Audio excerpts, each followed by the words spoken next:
Good morning. My name is Bonnie Dirksen, and I have the distinct privilege and honor of baptizing Whitney today. I want to welcome this front row of guests here and say thank you so much for coming. I know how special you all are to Whitney, and so it's awesome that you're here to support her. This is Whitney, our songstress.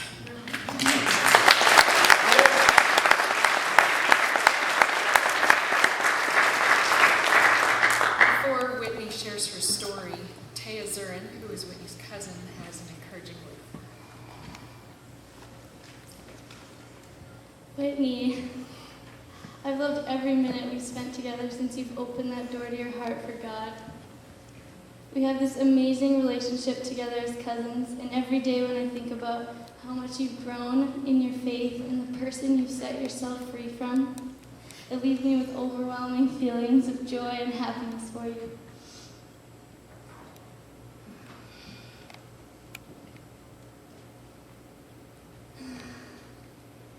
The path provided is God's and always will be His, and you're the bricklayer.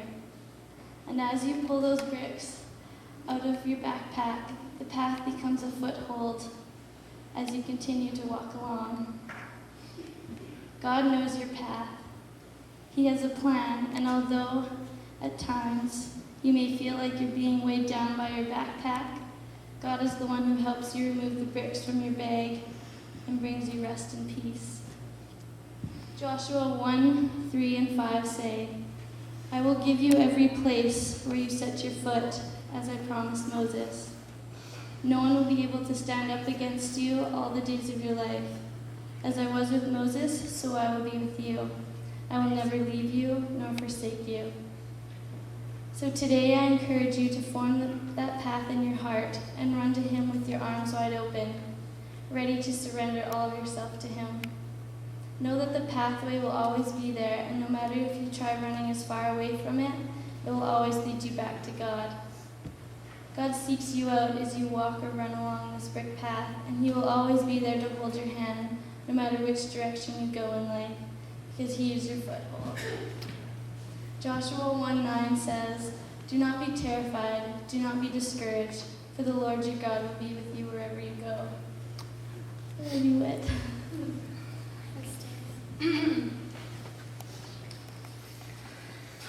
kept it together, that's good. So, like Bonnie said, I'm Whitney Ratzine, and here's my testimony. Purity.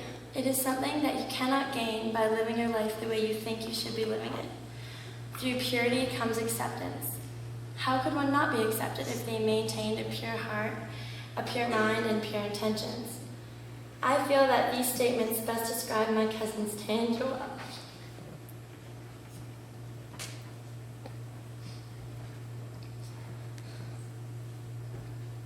I've always looked up to them for their sense of purity and integrity. Even though I was the older cousin, I felt as though I had a lot to learn from them.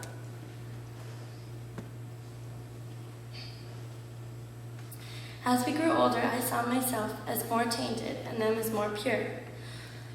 I lost hope of learning from them and eventually just started to identify myself with being the tainted one, the broken one, the one who could not be fixed. I felt I had already gone so far into the depths of condemnation that there was no turning back. I just accepted my identity and I made the best of it. That identity became a crutch, a scapegoat, and a justification for my actions. The dark cloak I so willingly wore grew heavier and heavier. In and out of relationships, I tried to seek peace, to find truth, and to gain acceptance. I wanted to know the truth of the world. I wanted freedom and love that Tay and Joel had. But years passed with no answers. On the morning of December 28, 2008, I had just flown in from Manitoba. That morning was Taya's baptism. I contemplated not going due to my jet lag and horrendous flight back. However, I knew this meant a lot to her, and I had this feeling that if I was meant to be there, it would work out. Sure, it did. It sure enough did.